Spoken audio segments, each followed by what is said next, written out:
Yeah. Before translation can take place, we have transcription. Now, transcription is the transfer of genetic information from DNA to RNA by RNA polymerase.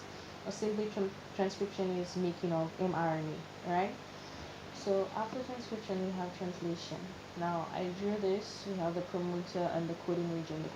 The coding region is the region that will actually be translated. That's where the codons will be, and that's the in that section the codons will form the protein. If that makes any sense. Okay, so I just like at the top here we have like transcription. I just stated that transcription requires a promoter to start, whereas translation requires the AUG sequence. So that little thing I drew here is like after transcription. So our post-transcriptional mechanisms, we have a GMEF cap being added at the 5' end, and we have a poly-A tail at the 3' end. So we're on translation now. Now, in the coding region, when we're talking about translation, we have some two things called a UTR. Now, what the UTR is, it's called the untranslated regions, right?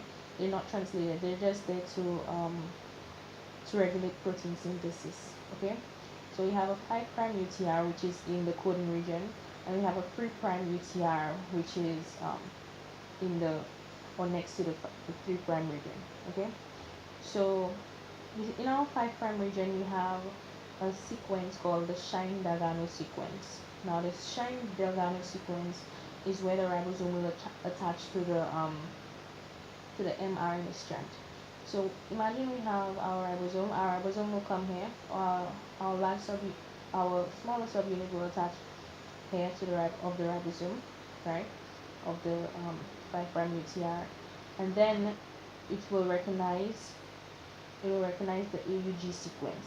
Now the AUG sequence is where the or is our start codon, right? And we have three steps of translation.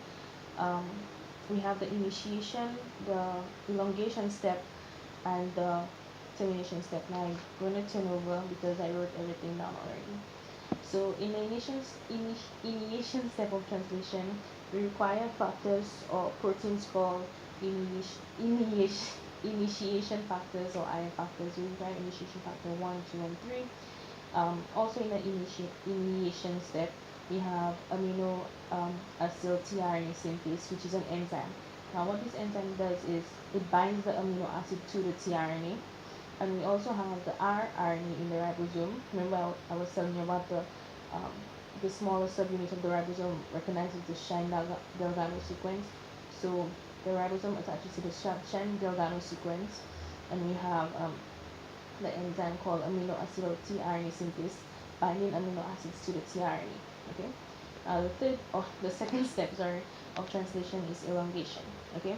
Now in elongation, an enzyme called peptidyltransferase causes the binding of um, peptide bond formation. So let me get a paper. So let's say this is our mRNA strand.